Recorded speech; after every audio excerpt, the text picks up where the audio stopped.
Okay, hey everybody, and welcome to another episode of On the Wrist from Off the Cuff.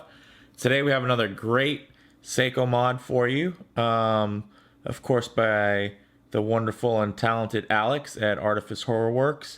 So let's get a little bit into Seiko as a brand. So they were founded in 1881, of course Japanese in origin. Now they have factories throughout Asia.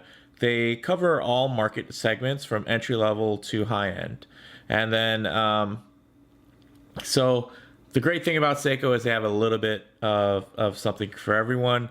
I don't really think they're about building the one watch. I think they're about building, the 10 watches that you need in your collection. And because of that, it actually leaves a lot of room for improvement, I feel, and within their line. So here's an example, basically a dive watch. So key featuristics of a dive watch would be, of course, you want water resistance, some type of screw down crown, something tough, legible, with a dive time bezel, diver extension if you're going to have a bracelet.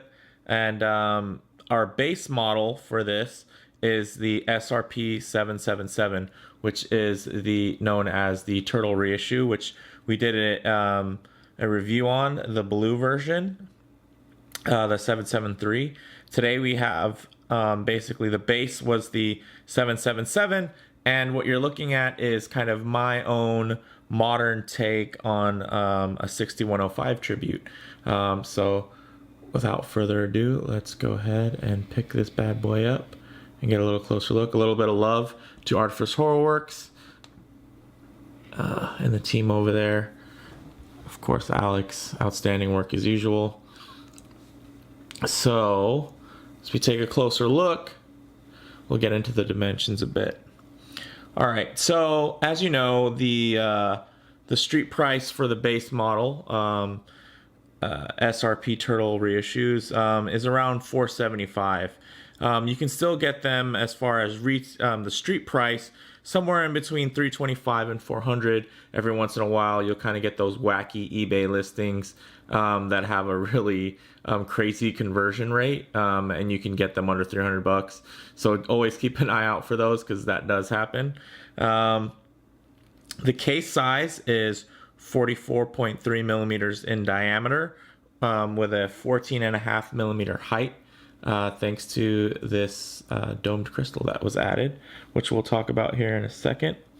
Of course, it's in your standard stainless steel, brushed and polished all around. Very nicely done in true Seiko fashion. Back to the crystal, it is double domed with a sapphire with an AR coating. As you can see here, there's no distortion, which means there's a dome on the top and then a dome underneath, so that it actually keeps everything nice and legible at different angles. So very cool. Really like the dome on here. It's a nice, not too high of a dome, so I think it really suits the aesthetic really nicely. All right, as far as the bezel, we have a custom coin edge bezel from Ridwan, who you've probably seen on Instagram at Mont Horologist. So outstanding custom work. He built this for me while he was actually working on another custom mod, which I hope to debut soon. But essentially, it is a 120 click unidirectional bezel that reuses the same turtle insert. And one of the things that I actually kind of dinged the other the plain turtle for was the bezel action just felt a little bit hollow. Well, this replacement bezel definitely fixes that. I have to say that it's really outstanding action now. It's just it's still as smooth, but it just feels a lot more solid in hand, and it just doesn't have that kind of hollow, empty feeling. So as you can see, old school with the way the clicks are in the bezel design, which gives it that really nice. It still feels like a Seiko bezel, which is really great, and I definitely really appreciate. So the crown is still unsigned, screw down crown, of course. I left that alone. I thought it would fit the kind of more vintage aesthetic. Inside, we still have the standard SRP turtle movement, which is the Seiko automatic 4R36, which is hacking and hand windable and beats at 3 hertz. So that would be 6 beats per second. All right, moving on to the case back. The standard Seiko Tsunami Affair here, as you can see, has a Prospex X branded. Very nice, very clean. Nothing really changed there. Where the big change is when we get to the dial. So the dial is actually from a first gen SKZ Stargate. So there's a couple different first gen Stargate models, but this one, just so we don't get too much into the weeds about it, is from the first gen. It's the black dial. I chose it because to me it really kind of spoke to that 6105 aesthetic without being reissue style or just kind of a straight copy. It's something that it kind of paid tribute to it without actually copying it. So I really like that dial. It does have applied indices, which are really nice.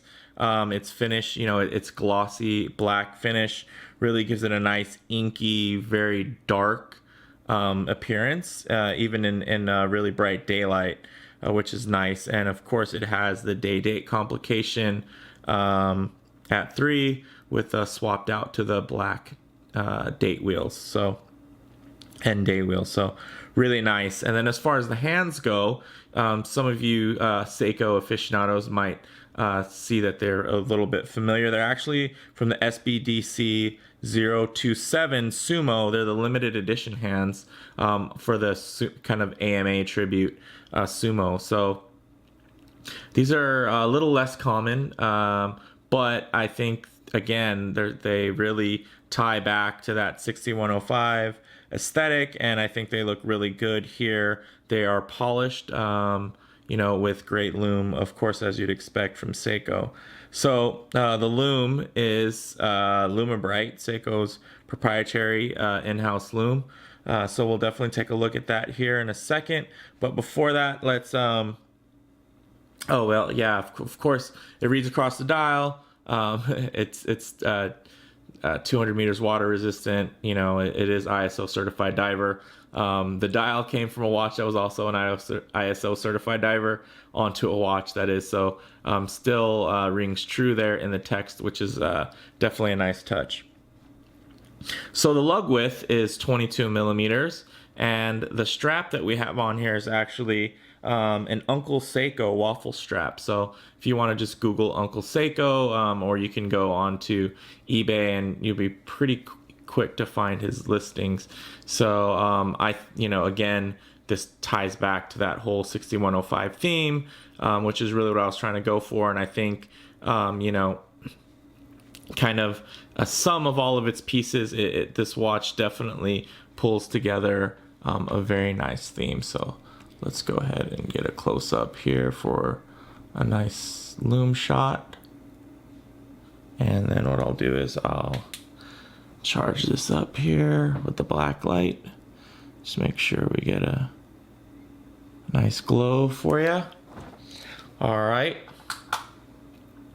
So as you can see, the loom is very nice. I mean, of course, the turtle out of the box already had very outstanding loom. So of course, something that I wanted to do is make sure that I wasn't going to replace it with a dial that was going to be, a lot weaker. So, definitely still great, OEM Seiko Lumibrite. So it looks fantastic, shines really brightly in the dark. Big fan. So let's go ahead and get this on the wrist. Okay. 1 second.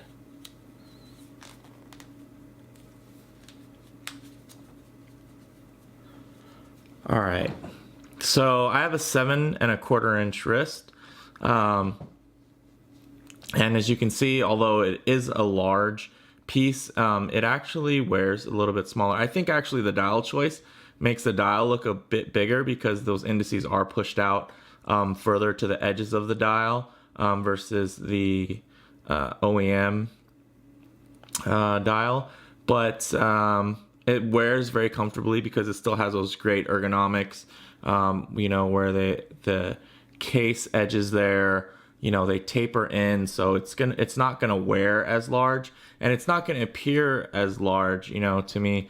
I don't think, just because it kind of has that very stubby kind of tool shape, which I think looks great. So let's go ahead and lower my wrist down a little bit there so you can kind of get a resting shot there on the arm to kind of get a better idea of what this might look like on your wrist. Really nice strap, by the way. It's a little tough when you first break it in, but you know, because it has very tight pores here, you know, it's not going to be like your normal rubber strap where it's going to be really porous here. It's going to be, the pores on here are really tight, almost plasticky to a certain extent, but so it's a little bit harder, but it wears really, really nicely after you kind of wear it in, you know, and kind of get that initial flex into it. So on wrist, you know, kind of the same. It's still the turtle reissue. So although it does have a slightly larger than 44 millimeter case, I think it does wear a little bit more like a 42. You know, so the specs can always be deceiving with Seikos. So I mean, it still definitely screams that retro vintage vibe, you know, and it's something where even if you don't recognize which watch this is, I mean, this watch really just screams Seiko. So very comfortable, although the larger specs, you know, it just feels good. It's definitely a watch you can take out and have a good time with, and you know, you're not going to worry about it. So the model variants, you know, still stand. You know, there's a bunch. Actually, there's some newer models that are coming out for the Seiko Turtle reissue. So we won't get into that too much. You know, but I'd say comparable models are also still going to stand. You know, you're going to have your Seiko Sumo, also the Stargate 2, the Orient Ray 2. But since this is a modded turtle, you know, I guess we could take a look at some modded options that might be comparable. So, here we go with, of course, the Seiko Stargate 2, but this one's modded as well. So, as you can see, you know, you definitely have other options. This is, as a base watch, the Stargate 2 is going to be a lot cheaper. Also, you know, it still comes with a great 4R, same movement, 4R36, you know. There were some light mods that were done to this watch, which I'll cover in a specific review for it. But just to kind of get an idea of, you know, what other options are out there to kind of get still a similar aesthetic as far as, you know, really that Seiko heritage theme goes, it can definitely be done. So definitely look out for the full review on this piece coming soon. And then the Mako line, which also includes the Ray. So here is kind of a modded Ray. There's still some more to be done to it, but just to give you an idea, from Orient you can even start with an even cheaper base watch that's going to have, again, very similar specs, and you know, thanks to the aftermarket now, you're going to have some great options. So, you know, this is kind of my, you know, overbuilt version of the Orient Ray. So, you know, it definitely could be comparable, I'd say, as far as if you want a mod, but maybe you want something a little bit smaller and maybe something a little bit different than an SKX, because modding an SKX can get a little expensive because, you know, it does have the older movement and there's a lot to replace. The Ray 2 has an updated movement, so there's going to be less, you know, and it already has sunburst dial, you know, it already has a lot going for it. So you modify it slightly and it really just takes it up a notch. Really great bang per buck as far as modding goes. So that's just an idea there. So we'll go ahead and kind of close this on a little resting wristy there. All right, so basically, you know, the bottom line, this is an iconic tool watch, you know, in its own right, the turtle. And now it's really paying tribute to Seiko's legendary 6105 model, you know, without being a replica watch. So I think that's really great, and I'm really, really happy with the way it turned out. Big shout out to Alex at Artifice Horrorworks. Guys, I'll leave some links down below. You know, check him out on Instagram. Check me out on Instagram as well. Go ahead and check those links in the description, and have a good one. All right. Thanks, guys. Bye.